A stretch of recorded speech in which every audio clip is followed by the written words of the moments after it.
you're doing and whichever your family's doing. Hope everything's going well. It's your man DJ Seko. I'm sitting in for Brother Chuck on the beat today. We're going to go to our normal station break and pay some bills, and we're coming back with the segment we call Daddyman Radio. And then we're going to continue with On the Beat. Brother Chuck style, I'll be bringing in a lot of great people today, so let's pay these bills.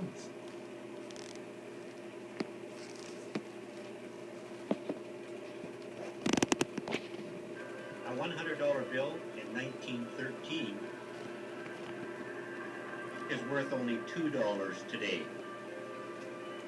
So now your money is just about worthless.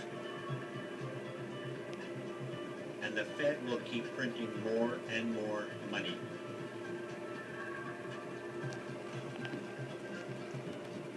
But what if you could turn it around, $1 at a time, and make your money worth more than it is now? How? By buying gold before your cash is worthless. But how can you afford gold at today's prices? Well, by buying 1 gram at a time.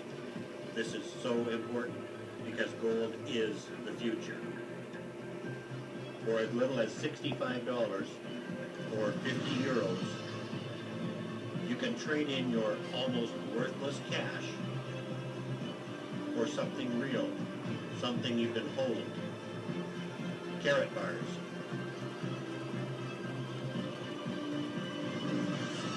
Which keeps its value and can be stored securely and is easily accessible, just like a savings account. But an account backed by your gold. Carrot Bars International, a savings account you can count on. All right, we want to thank Carrot Bars International for supporting what Brother Chuck has going on the beat. And today, we're doing our special segment called Daddyman Radio. It's your man, DJ Seko, God love, God fear, nocturnal hip-hop. And today, I'm with good brother Bobby Huntley. And Bobby Huntley is going to participate with us on Daddyman Radio, which is a community service event for the Brothers of Omega Psi Phi Fraternity Incorporated. So, on Daddyman Radio, we talk to great fathers about 4 difficult times in their fatherhood experience and 4 triumphant times in the daddyhood experience. So we have with us brother Bobby Huntley today. How you doing, brother? I'm blessed. Thank you so much for having me. Been looking forward to After this day. decades of working All right, with your stay life that way. savings, Stay could that be way. at risk from the nature of the currency itself. Oh, Carrot Bars wants to keep going. Make that money, y'all.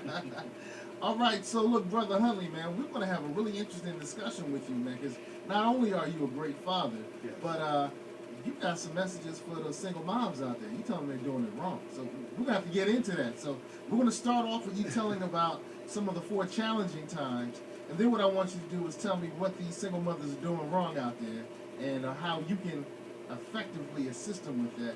And then we'll bring it back to date with some of the triumphant moments in your fatherhood experience. So, hey, man, what have been some of the most difficult times as a father for you? Well, I think what I want to share with you right away is probably the most serious situation that I had to overcome as being a father. And that was actually going through a terrible divorce. Wow. And in going through this divorce, at the time I had two daughters and a son. And in going through this terrible divorce, I thought that I was led to believe that perhaps the children would be better off with their mother. And over the years, I've learned that that necessarily may not have been the case. Although the mother did a wonderful job, but I think I could have did just an exceptional job as well as a father. Okay. But I was led to believe years ago that, when children are small, it's best if the mother, if she's capable and physically able and mentally prepared to deal with the situation.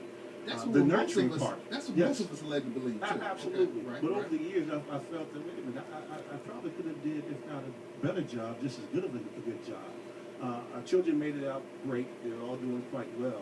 Shane, good to hear that. Yes, but it's that missing part that I missed out on, as far as being there, because we were separated, by they lived in one state and I lived in another. So that was very difficult for me. So those were some challenging years for me, and not really being there to raise my son, and he was my oldest son, and my 2 older daughters. But God blessed me, and I was able to mend my family back together, come back into my children's lives, and do a better job in raising them. And like I said, they're all doing well. I'm blessed to be married now to my second wife. I'm not trying to number them, but you know, that is what it is. Second and final, right? Second and final. We've been married for 20 years, and it's been 20 beautiful years. And through that, we raised 3 boys together, 2 of which are grown men, and our youngest child is 13 years old. Wow, so how many children do you have altogether? 6 altogether. 2 daughters and 4 sons. Your Father's Day must be the bomb around your You know, spot. it is great. You know, God has blessed me tremendously. You know, I feel like Job at one time when, you know, when the family was taken away from me, but later on in Job's life, God blessed him with even better and gave him even more.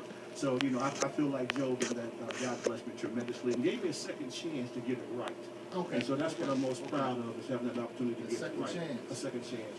Now, keep in mind, I never lost contact with my children. You know, we were always a phone call away or a 10-hour drive away. But that's not the same, man. Oh, it's definitely It's just not the same as when you wake up and they're there. Yes. Or you can walk in and, you know, smack them upside the head when you need to. That's right. Yeah. And that's why the second time around was so much meaningful to me, because I believe I got it right this time. Okay. Yeah, Good. absolutely. So that's number one. You went through a terrible divorce. Yes. I won't assume that it was her fault. I'll just assume it was your fault. Absolutely, that's the right assumption. As a man, I take full responsibility and take credit for that. You know, God has anointed us to be the head. You know, so if anything, not the tail. So if anything falls short, it is the man's fault, and I take full responsibility for my action. You know, and not doing, being a better husband and a better father. And like I said, He gave me another chance, and so I think if you ask my wife, she would tell you that I'm a great husband, and my children tell you that I'm a great father as well. Yeah. Well, what was another moment, another challenging time in your fatherhood experience? Because being away from my kids, I can't imagine that. That's got to be hard. And you just described that as being a hardship. What was another difficult time in your fatherhood experience? Well, you know, I'll be honest with you. There wasn't really too many more. That would have been the worst of the scenario. Okay. You know, that regards. There were some issues in raising our children and me not getting it right early on because it doesn't come with a manual. You know, I've taken my own personal experience with my own father, who was not there in my life. So I didn't really have a point to go for as far as to witness or someone to teach me what it was like to be a man or to be a father. So I pretty much had to learn it on my own, and it came with trial and error. Right. It really did. So do you think you ever taught your sons and maybe possibly your daughters some incorrect things when you were doing it the wrong way the first time? Yeah, I'm sure it did. I'm sure it did. But the great thing about it, they were young, and so I think that I was able to get it right as they started getting into their teen years and certainly the adult years. I have a great relationship with all of my children. You know, because I was able to mend those broken pieces, those broken fences, and bring our family back together. And so, you know, even with trials and tribulations, trials and error, you know, God gives us an opportunity to get things right. Well, how do you mend those fences? Because I mean, the emotional challenge of a divorce and being distant and trying to be the father when you're not physically there. How do you mend that fence? That's something that a lot of people dealing with. You mend it first by accepting responsibility for what you did. Taking ownership of your faults. You mend it by letting your children know that yes, to err is human, and yes, I did make a mistake, but Daddy's only human, and I'm gonna get this thing right. And so my children were very patient with me, and they were very loving and understanding with me. And our foundation was built on God and the principle of our Lord and Savior. So that helped a lot. Good. Children were patient. Yes. What about moms? The ex-wife. My ex-wife, her and I, we have a great relationship. We really do. Now? Now we do. Yeah, absolutely. What about then, when you were trying to mend it? Oh, well, no. Again, the absence part of it, the long distance part of it, was a terrible segue. Yeah, I'm sure. You ain't around. You don't know. Well, hence we went to my book, Mothers Please. But what I learned was again taking ownership of my mistake. Okay. And also asking her to forgive me. I actually went to my ex-wife and asked her to forgive me because I realized what I did was wrong, as far as being a man and not owning up to what God had created me to be. And so, my wife now, she's benefiting from this because I know now how to treat my wife. I now know how to be the right man, the right husband, and to be the leader, be the head of my house. And so I'm not tooting my own horn, but I thank God for giving me that opportunity to get it right. Second time around. Shalimar saying Absolutely. Second time around. It's supposed to be the best time because I'm enjoying it. Okay, that's what's up. That's what's up. Now, you had sons and you had daughters. Yes. How did that distance affect that daddy-daughter relationship? Excellent question. My daughter, she's a beautiful young lady. My youngest daughter is a beautiful young lady in Atlanta, Georgia, and she's doing great. ATL, what's up? Yeah, she's doing great. And it took us a while, but she forgave her father, you know. And it's very important. Oh, yeah, it's very important to have that father and that daughter relationship is very key. Because if the Ask for father, her forgiveness? oh, absolutely, ask all my children to forgive me. And it took time to mend that relationship, but with time it healed. And now we have excellent communication. You know, I speak to her, if not every day, you know, 3-4 times throughout the week, you know. She calls me and just says, "Dad, I just want to hear your voice," or whatever. So we have an excellent communication.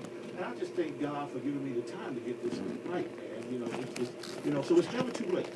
But we don't want to procrastinate. We don't want to wait on the phone call. You know, as fathers, you know, as leaders, let's initiate those phone calls. Let's initiate the letters. Let's initiate the traveling time. Whatever it takes to get it right, let's do it. Because I'm a witness, it can be done. And I just thank God for my life right now and for where I'm at as a man, as a husband, as a mentor, and just all the titles that God has given me as a pastor, as a man of God. I thank God for giving me the time to get it right. Science. Yes. Okay. Well, in addition to those difficult times that you talked about, you wrote a book, Yes.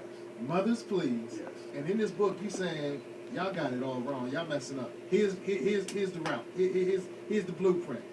Am I just kind of oversimplifying? Yeah, and you're getting me in trouble. Listen. Well, you said they messed up, right? I mean, that's why you wrote the book, right? Well, no. I put a little bit more gentle than you do. Okay, all right. And How would you put it? In Mothers Please, I list 8 mistakes that single mothers make in raising their sons. Okay. And I want to make this profound statement right now, that is, a woman cannot teach a boy how to be a man. So what do you say to the woman who's listening? It's like, hold up, you just said you were messed up pops. How you going to tell me what 8 mistakes I'm doing? What do you say to her? Well, see, the mistake I made was not being in my home initially. Okay, but I came to my senses and I got this thing right. Okay, now from my mentoring program, I have a mentoring program in the city of Virginia Beach called the Gentleman's Club. It's a character development mentoring program for youth. And what I've learned, and also I'm in the school system for 13 and a half years. And what I've learned, service. thank you. Yes. So what I've learned in that environment is that we have a lot of single parenting raising their sons. Right. And I come to a lot of young men that are 13, 14, 15 years old. And the first thing they want to say to me is that I'm a man like you a man. And the devil is a liar. A 13-year-old boy is not a man. You got some 45-year-old men who are not men. Well, they're men, but they're just not mature. Okay. But their age makes them a man. And what happens with the mothers, with these young boys in the household, because there's not a male in the household, then they tell their sons that they're the men of the house.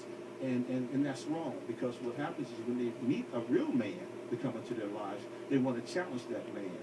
And the mothers put a lot of emphasis on their sons to be the man of the house at 8, 9, 10 years old, and it just doesn't work that way. Well, you know, there's an old adage that mothers raise their daughters but love their sons. Did you find that to hold true, and is that something that may have been a part of the writing of this book? Oh, absolutely. You know, matter of fact, I tell you this, you know, I'm an author of several books. Italy and Back, A Black Man's Odyssey is an autobiography of my life between the Marine Corps, and also a book Thanks for that, sir. Thank you. And a book of inspirational poetry titled Because He First Loved Me, 429 Days Brought Me Closer to Jesus. Now, again, going back to Mothers Please, I didn't set out to write this book.